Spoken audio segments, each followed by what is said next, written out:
Welcome back to the E-Hustle. I'm Paul Waddy. This episode of the E-Hustle is brought to you by our friends at the great 3PL Invenco. Fantastic 3PL for all you Shopify merchants out there. So today what we're talking about, guys, is what we can learn from Zimmerman's billion-dollar valuation. So for those that don't know, Zimmerman, a fantastic Australian apparel brand, founded by the Zimmerman sisters, that recently achieved a valuation of in excess of $1 billion. Phenomenal. And by the way, when we're talking about a billion, we're talking about 1 billion US. So a couple of billion almost in Aussie dollars. So well done. So the brand and their story is essentially pretty inspirational because you can start small. It proves you can start small for them, markets, garage, basically a local hustle, and end up building an absolutely incredible, iconic empire. And today I want to unpack what we can learn from their journey and the 5 big takeaways that you can apply in your own businesses. So now we'll set the scene of the Zimmerman story. And it was founded in 1991 by sisters Nikki and Simone Zimmerman. And they started designing in the garage, in their own garage at home during the week. What they do on weekends is head to Sydney's Paddington markets. I used to have a retail store there on Oxford Street. It's a pretty famous part of Sydney. And eventually they got a reputation there. They got featured in Vogue. They opened their first store down the road in Darlinghurst.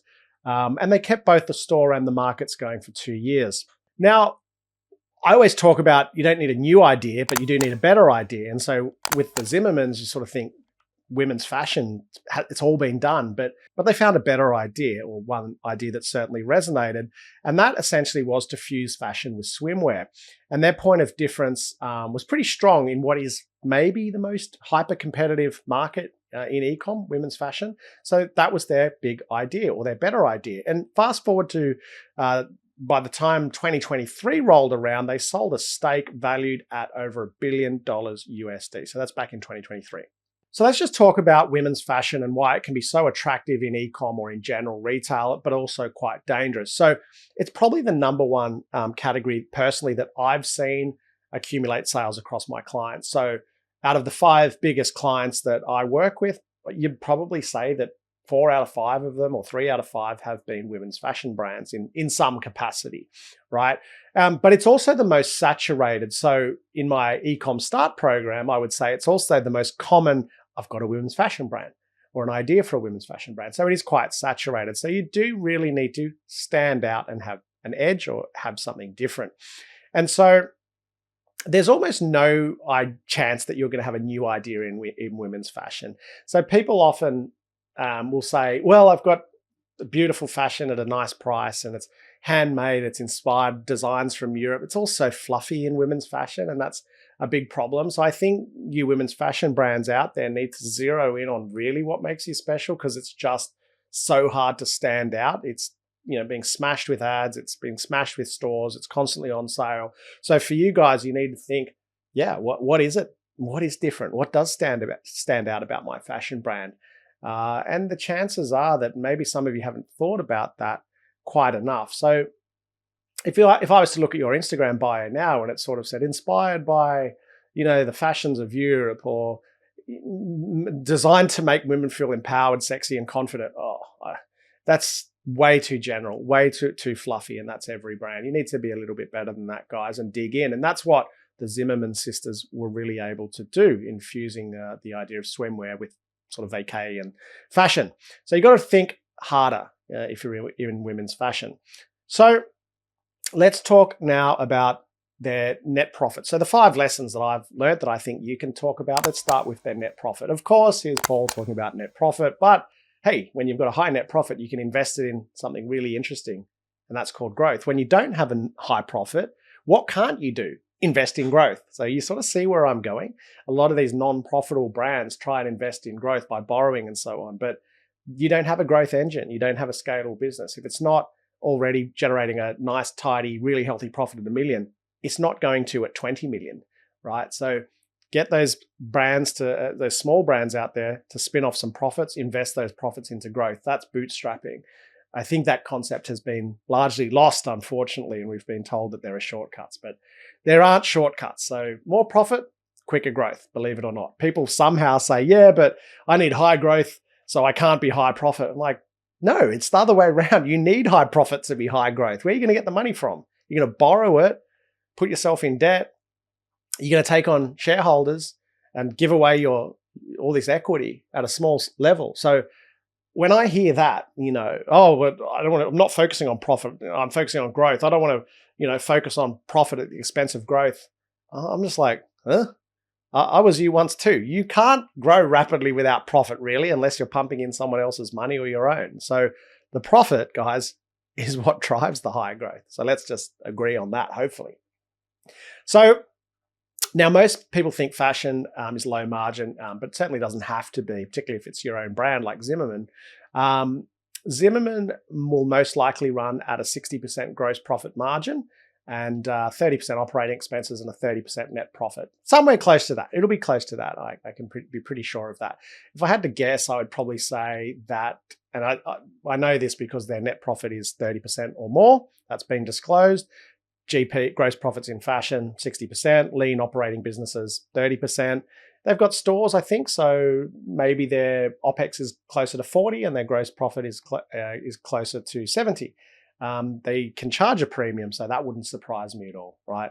But certainly they'll have good economics. And I don't just mean unit economics, I mean all around. Now, the thing is, if you're always discounting or your gross profit margin in fashion starts under 50%, you'll never get there. Straight off the bat, it's going to be a tough slog. You'll have a low profit, which means you have to turn over astronomical amounts. Now, throw into that the fact that you might have a business partner or two. How much money have you guys got to make before you split, a 6, 7, 8, 9% profit 3 ways? I mean, it's a lot of work and you'll probably give up along the journey. So that's why it's important just to make that profit nice and high, even when you're small, so that you can then scale it, but also so you can get paid for your hard work now and not waiting to be paid in 6 or 7 or 8 years. And I don't want to digress too much here, but most business owners aren't paying themselves enough, let alone taking dividends. And it's dividends where you'll get rich. It's not your salary, but most of you aren't paying yourself enough, which is a surefire indication that your model isn't working. Okay, so that's important to remember. So now we're going to talk a little bit about the 50-30-20 rule, which if you don't know it, you can go and see it on my socials. I've done a podcast on it before, but essentially it means that you're aiming for a minimum of a net profit of 20%. And you do that by keeping your gross profit over 50 and your OPEX as close to 30% as possible. So there are rules in place, but really we want a minimum 20% net profit, I think, just to make it worth our while, guys. Because if you have a $100 million business, your net profit might be 10% and you're fine, but how long does it take to build a $100 million business? And how long are you guys going to give yourself before you wait till you get paid? So I think that's really important. Now, a little bit of a myth here, I think, is that revenue multiples exist frequently in e-com. They do sometimes, but largely it's net profit that drives valuation. So Zimmerman sold at a 14 times net profit valuation. So let's put that out there. 14 times net profit is the valuation. That's very, very good. In e-com, you're probably doing well to get 7, 6 even, so 14 times. Now, why would that be? Because it's a highly attractive investment. You can buy that and you know that I'm going to get that investment back because I'm going to get paid back quickly. As an investor, you'll feel confident. So that's what people look for in investing. It's sort of the capital growth of the venture, but also how quickly before I get paid back on this venture, and getting paid back might be in dividends or whatever, but you know that, well, I'm going to pay a premium because they're spitting off so much profit. We're going to grow the company. The profit's going to pay us back. And that payback period is nice and short. So the net profit drives the valuation in e-commerce. Now, real buyers care less about the revenue and more about the consistent profit. Revenue matters, of course, and the faster you're growing, the higher your valuation will be, but you do need that high profit as well. That's where the valuation is. A lot of people sort of thinking about COVID days where non-profitable businesses were selling for like 3 or 4 times revenue.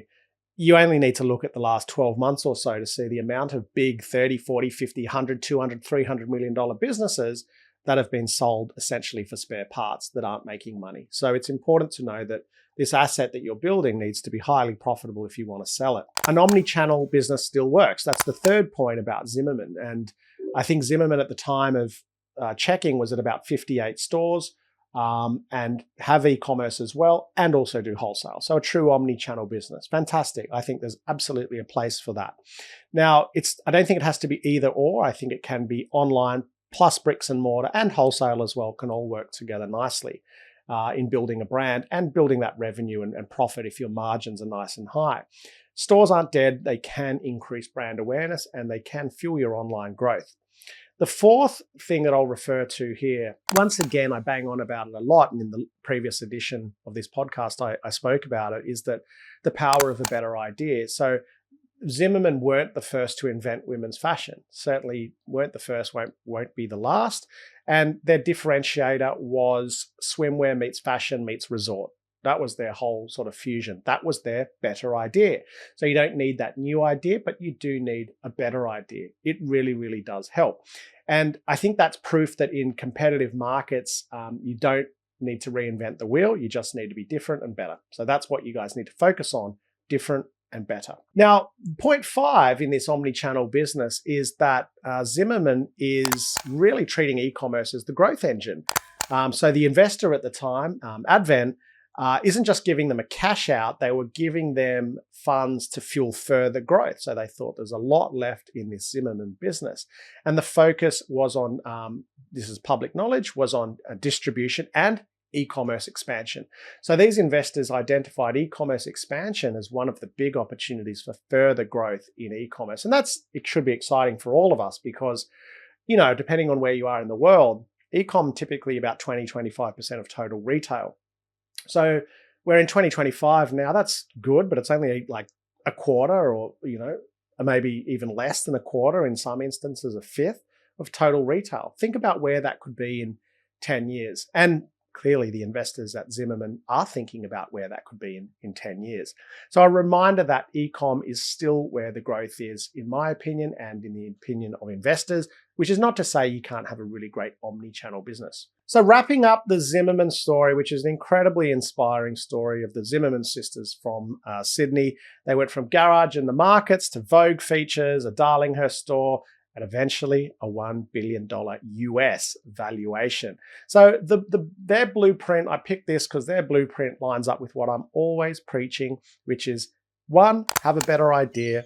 2, focus on profit, not just sales. 3, build a brand for the long term, not a Facebook ads pump and dump. 4, invest more into product, less into advertising if you're overspending. 5, a side hustle can absolutely scale into that global empire. Guys, I hope that's inspired you. It was certainly inspiring for me to read about it. I'd encourage you to read about the Zimmermann story yourself as well.